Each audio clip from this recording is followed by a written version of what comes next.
Lisa Davis, Chief of Police for Austin. The police were initially called here at 2:15 p.m. for a hot shot call.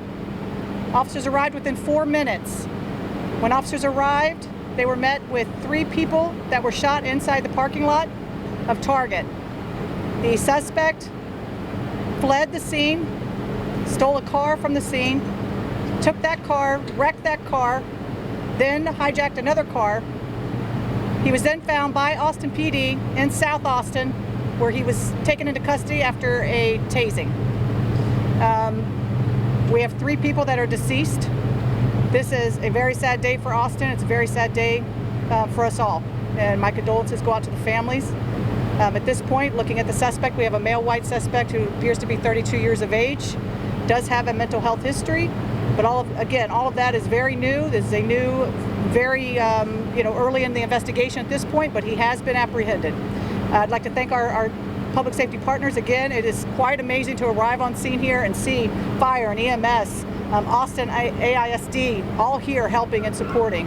At this point, I'll go ahead and turn it over to Chief Lutgritz for some words. Good afternoon, Robert Lutgritz, Chief of Austin Travis County EMS. Austin Travis County EMS received our initial calls at around 2:19 p.m. 4 minutes later, first units arrived on scene at 2:23 p.m. The initial responding units arrived and found 3 victims. Two of those were pronounced on scene by Austin Travis County EMS. 1 was transported to a local hospital where they were pronounced at the hospital. In addition, 1 additional individual was treated on scene for unrelated injuries. At that point, I'll turn it back over to Chief Davis. Do you have anything? All right, we'll take a few questions, and again, understanding this is a very new investigation. Do we know what led to this? Hijacked, and I want to know where that car was hijacked and if the person who was driving that car was injured. At this point, we believe that was one of the people that was shot, but it was in the Target parking lot where the first car was taken. The first car crashed. The subject then ran into, I believe it was a Volkswagen dealership to take another car. And if that car was hijacked from the Volkswagen dealership? I believe so, yes. What led to the shooting? We don't know if there was an altercation or what. At this point, we're looking at video. People that are within Target are moving out of Target. We're moving some over here to the PetSmart and the Dollar General. If their car was involved or anywhere near the scene, they're going to have to stay here until the investigation's over and get another ride out of the area. But at this point, we're not sure what. Not that anything could, perpetrate this, but. But no sense if it was random or if there was something that led up to it.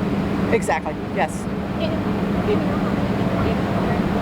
I can't hear you. Sorry. Do we know how many people were in the store when it happened? How many people were in the store? No, I don't know. It happened outside the store, not. It happened outside the store. Yes. Can you share anything about the victims? We do not. I don't know anything about the victims at this point. No. There was a child? I don't know that yet. Yeah, we see that you take a lot of people inside of that store. What is that? That's right. So that's emptying Target. We want to empty the store and reunite them and get them out of here if they were not a witness to the scene. But the cars are going to have to stay here until we're done with the scene. Can you tell us where in South Austin the suspect was apprehended? I'm not sure. JD, do you have an address in South Austin? It's about 2400 block of La Costa. 2400 block of La Costa. Does he have any connection there, or that's just where he was found? That's just where he was found. Was there a chase that led you guys? No, I believe it was a call for service. I believe the subject got out of the car. Another person called. I don't know what the behaviors were at that point. And again, we're talking, this is within the last 25-30 minutes. So I want to get this information as quickly as possible to you. So what that call for service was, I'm not aware of. But officers responded quickly and an apprehension was made. Which dealership was it? All I know is it was a Volkswagen that was taken. I don't know if it was a Volkswagen dealership, but it was a Volkswagen.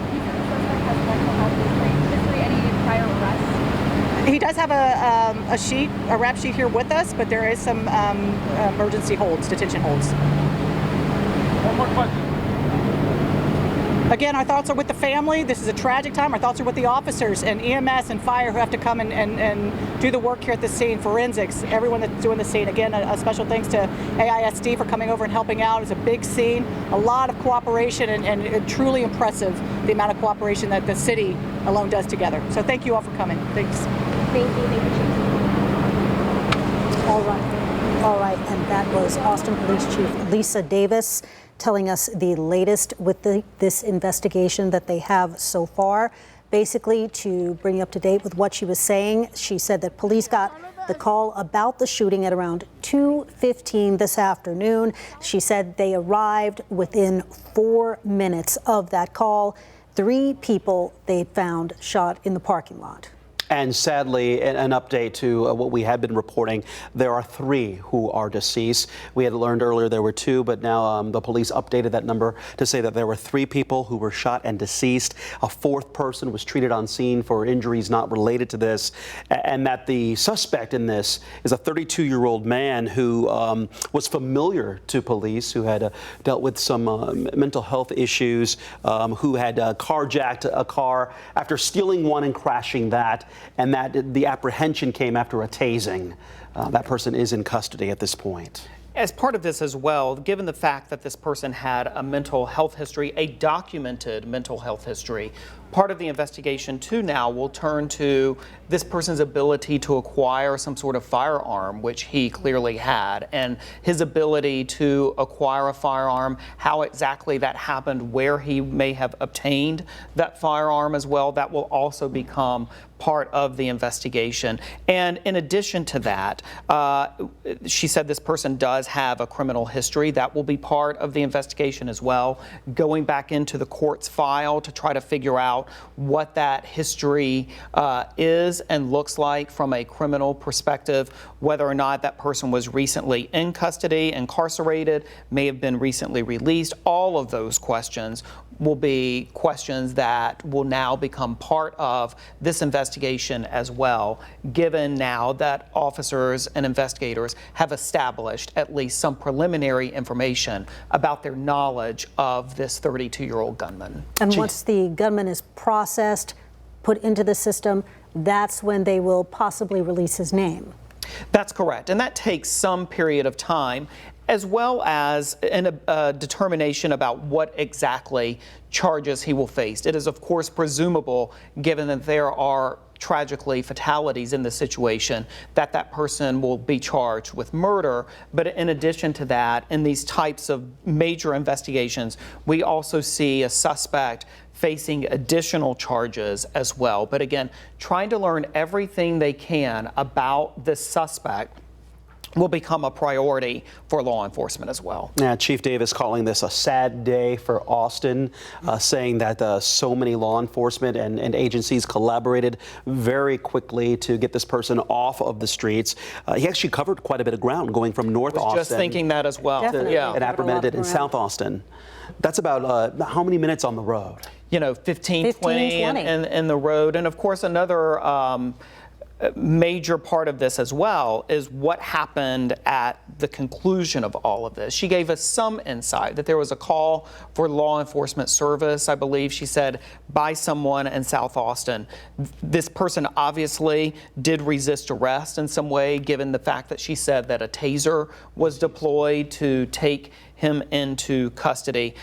It might be some time, though, before authorities release the full identification of that person. It can take some period of time to get someone into jail, to formally book them, and then for law enforcement investigators to release that person's identity. Right, and of course, I know Chief Davis was talking about how she didn't really know anything about the victims in this case. It's going to take a little bit of time to find out who they are, to contact their families and let them know about this tragedy. We also learned from that news conference that for the shoppers who were in the Target that were not witnesses to the actual shooting, they will be reunited with their loved ones and escorted away from the Target parking lot area. That is, if you are not a witness. But if you had a car that is in the parking lot, that vehicle will have to remain there until police release it as part of their crime scene processing. That could take some time. That could take some time. So some of these people will have to find alternate ways to get to where they have to go. Indeed, and as law enforcement continues their effort, again, they are going to leave no stone unturned, getting any sort of visual images they can from Target, being in touch with authorities from corporate target as well as on the ground management of that store, working with them collaboratively to get any sort of information, visuals, including video, any sort of photographic evidence that may have shown whether or not this gunman entered the store or what exactly happened outside in that parking lot. But based on what the chief was describing, and this was a question that, of course, in the earliest moments of this, we were wondering, was this perhaps a random attack or whether or not the suspect and victims were known to each other. But at this point, given what she said, her statements, it is presumable that this appears to have been some sort of random attack. We're following 3 people who have been shot and killed in a Target parking lot here on the north side of Austin on 183. Big developing story that we're following. We've got much more to unpack for you. If you're watching KVUE News at 4, we'll be right back after we take a short